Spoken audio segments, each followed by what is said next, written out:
Hi friends, welcome to புகுந்த வீடு channel. நான் உங்கள் நிவேதா. இன்றைக்கி ஒரு சூப்பரான டாபிக் பற்றி தான் பார்க்க போகிறோம். என்னன்னு பார்த்தீங்கன்னா, எண்டோமெட்ரியத்தோட திக்னஸ். அதாவது எல்லாமே கரெக்டாக இருந்து எண்டோமெட்ரியத்தோட லைன் கரெக்டாக வளரல அப்படின்னா அதுக்கு சைஸ் எவ்வளோ இருக்கணும், எவ்வளோ வளரணும், அது வளர்கிறதுக்கு நம்ம என்னென்ன ஃபுட்டு சாப்பிட்ணும் அப்படின்றத பற்றி தான் பார்க்க போகிறோம். ஸோ ஜென்ரலாக பார்த்தீங்கன்னா எண்டோமெட்ரியத்தோட திக்னஸ் இன்க்ரீஸ் பண்ணுறதுக்கு ஃபுட்டு என்னென்ன எடுத்துக்கணும் அப்படின்றது தான் இந்த வீடியோ. அதுக்கு முன்னாடி நம்ம சேனலை சப்ஸ்கிரைப் பண்ணாங்க, சப்ஸ்கிரைப் பண்ணிக்கோங்க. என் ஃபோன் நம்பர் வேணும்னு கேட்குறீங்க. என் ஃபோன் நம்பர் வேணும்னா நான் ஸ்க்ரீனில் ஒரு நம்பர் தரேன், அந்த நம்பருக்கு வாட்ஸ்அப் பண்ணுறேன். வாட்ஸ்அப் பண்ணுங்கள். நீங்கள் அஸ் பர் யூடியூப் ரூல்ஸ் என்னன்னு சொல்லிட்டு ஷேர் பண்ணுவாங்க. உங்களுக்கு விருப்பம் இருந்தால் ஜாயின் பண்ணிக்கோங்க, இல்லைன்னா இக்னோர் பண்ணிக்கோங்க. உங்களுக்கு ஜாயின் பண்ணி உங்களுக்கு சாட்டிஸ்ஃபை இல்லைன்னா கூட நான் அமௌண்ட் ரிட்டர்ன் பண்ணிடுவோம். முழுக்க முழுக்க உங்களோட விருப்பம்தான். வாங்க வீடியோக்குள்ளே போகலாம்.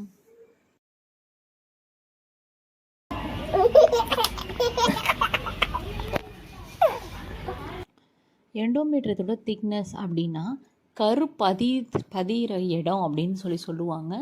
கருப்பதிதல் நிகழ்வு, இம்ப்ளான்டேஷன் அப்படின்னு சொல்லுவாங்க. இது பதிகிறது அந்த கர்ப்பப்பையோட மேல் சுவத்தில் தான் பதியும், உள்ளே போய் துளையும். ஸோ அதை தான் எண்டோமெட்ரியத்தோட லயன் அப்படின்னு சொல்லுவாங்க. அந்த எண்டோமெட்ரியத்தோட லயன் கர்ப்பப்பையை சுற்றி ஒரு பெரிய லேயர் மாதிரி இருக்கும். அந்த லேயரோட சைஸை வச்சு தான் உங்களுக்கு பேபி தரிச்சிருக்கா இல்லையான்றதை கண்டுபிடிப்பாங்க டாக்டரு. ஸோ அது ஒரு மாதிரி மேடு தட்டின மாதிரி இருக்கும்.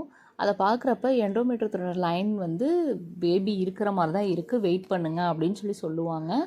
ஸோ இப்போது எண்டோமெட்ரியம் அப்படின்னா என்னன்றது உங்களுக்கு தெரியும்னு நினைக்கிறேன். ஸோ அதில் அதோட மேல்சுவத்தோட அளவு ரொம்ப முக்கியம். அது நார்மலாக 7 to 11 mm இருக்கணும். ஸோ 7 to 11 mm இருந்தால் தான் அந்த பேபி கரெக்டாக போய் உள்ளே போய் செட் ஆகும், மிஸ்கரேஜ் ஆகாது. ஸோ அதை விட அதிகமாக இருந்தால் உள்ளேயே அதால் போக முடியாது. அந்த எக்காலையும் ஸ்பேமாவும் மீட் பண்ண அந்த சேர்த்து ஒரு எக்கு மாதிரி இருக்குது பாருங்கள், ஒயிட்டும் அண்ட் எல்லோ எக் எப்படி இருக்கும், அது உள்ளே போய் கர்ப்பப்பை வாய்க்குள்ளே போய் தொலையும். ஸோ இந்த மாதிரி கர்ப்பப்பை வாய்க்குள்ளே உள்ளே போகிறப்ப அதோட லேயர் மாதிரி ஒரு தடுப்பு சுவர் இருக்கும். அந்த சுவரோட திக்னஸ் 7 to 11 mm தான் இருக்கணும். ஸோ அந்த 7 to 11 mm இருந்தால் ஈஸியாக அது உள்ளே போய் செட் ஆகிக்கும், வெளியிலையும் அதால் வர முடியாது. அதை விட அதிகமாக இருந்தால் 11 mmக்கு மேலே இருந்தால் உள்ளேயே அதால் போக முடியாது. ஸோ அதாவது அதோட அந்த தடிமனான லேயர் கொஞ்சம் ஹார்டாக இருக்கனால அதை தொலைச்சிக்கிட்டு உள்ளே போய் செட் ஆகாது. ஸோ இம்ப்ளான்டேஷன் ஆகாமல் உங்களுக்கு மிஸ்கரேஜ் ஆகிடும். இல்லை ஒரு சில பேர்த்துக்கு ரொம்ப லேயர் மெலிசாக இருக்குது, 4 mm 5 mm தான் இருக்குது அப்படின்னா உள்ளே போன வேகத்துக்கு வெளியிலையும் வரத்துக்கு வாய்ப்புகள் இருக்குது. அதுதான் மிஸ்கரேஜ் ஆகிறது. எல்லா பேபி ஃபஸ்ட் செகண்ட் கூடலாம் அதுக்கப்புறமேலே நெகட்டிவ் காட்டி உங்களுக்கு ப்ளீடிங் அதிகமாகுது பாருங்கள். அதுக்கு காரணம் லேயரோட திக்னஸ் ரொம்ப கம்மியாக இருக்குது. ஸோ இது மாதிரி இருக்கிறப்ப அதை கரெக்டான லெவலில் மெயின்டைன் பண்ணுறதுக்கு நம்ம வீட்டிலையே ஒரு சில ஃபுட்டால் எடுத்துக்கலாம். ஸோ ஓவர் கண்டிஷன்ஸ் போனதுக்கப்புறம் தான் நம்ம டேப்லெட்ஸ் எடுக்கிற மாதிரி இருக்கும். அது இல்லாமல் சேர்த்து நீங்கள் வீட்டு ஃபுட்டு தான் உங்களுக்கு மெயினாக எடுக்கணும். அது பார்த்திங்கன்னா அந்த இடத்துல உங்களுக்கு பிளட் சர்க்குலேஷன் கம்மியாக இருக்கக்கூடாது. ஆக மொத்தம் உங்கள் உடம்புல பிளட்டு கம்மியாக இருக்கக்கூடாது. ஸோ அயன் டேப்லெட்டு கண்டிப்பாக டாக்டர் ப்ரிஃபர் பண்ணுவாங்க. நீங்கள் வீட்டில் டேட்ஸு, மாதுளப்பழம், க்ரீன் வெஜிடபிள்ஸ் எல்லாமே நீங்கள் எடுத்துக்கலாம். கீரை வகைகள் மெயினாக நீங்கள் எடுத்துக்கலாம். ஸோ இது எல்லாமே உங்களுக்கு ஃபைபர் கண்டென்ட்டு தான், அயன் கண்டென்ட்டு தான். எல்லாமே உங்களுக்கு பிளட்டு இன்க்ரீஸ் ஆகிறதுக்கு ரொம்ப ஹெல்ப்ஃபுல்லாக இருக்கும். நெக்ஸ்ட்டு பார்த்திங்கன்னா கருப்பு எள்ளை நீங்கள் பிஃபோர் ஓவுலேஷன் எடுத்துக்கலாம். ஸோ ஆல்ரெடி நான் சொல்லியிருந்தேன், எள்ளை எப்படி சாப்பிட்றது எங்களுக்கு தெரிலன்னு. நார்மலாகவே நீங்கள் வாயில் கழித்து மென்று சாப்பிட்டாலே அது ரொம்பலாம் இதாக இருக்காது, நல்லா தான் இருக்கும்.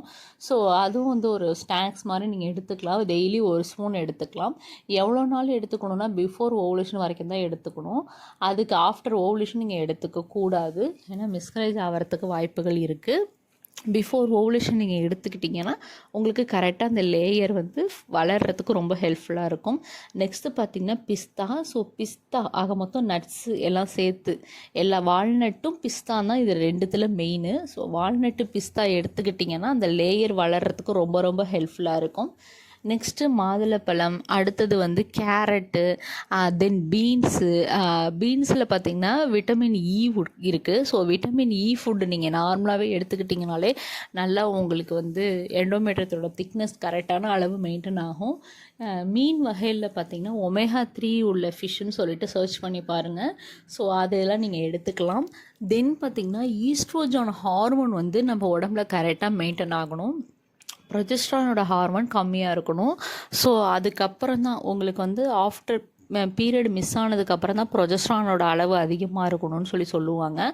பிஃபோர் ஓவுலேஷன் பார்த்திங்கன்னா ஈஸ்ட்ரோஜன் அளவு அதிகமாக இருந்ததுனா தான் நம்மளால் வந்து பேபி ஃபார்ம் ஆக முடியும். ஸோ ஈஸ்ட்ரோஜன் ஹார்மோன் இன்க்ரீஸ் பண்ணுறதுக்கு வந்து நீங்கள் வந்து ஆளி விதை எடுத்துக்கலாம். ஸோ ஆளி விதை நார்மலாக வந்து நாட்டு மருந்து கடையிலையோ சூப்பர் மார்க்கெட்டில் கேட்டாலே தருவாங்க.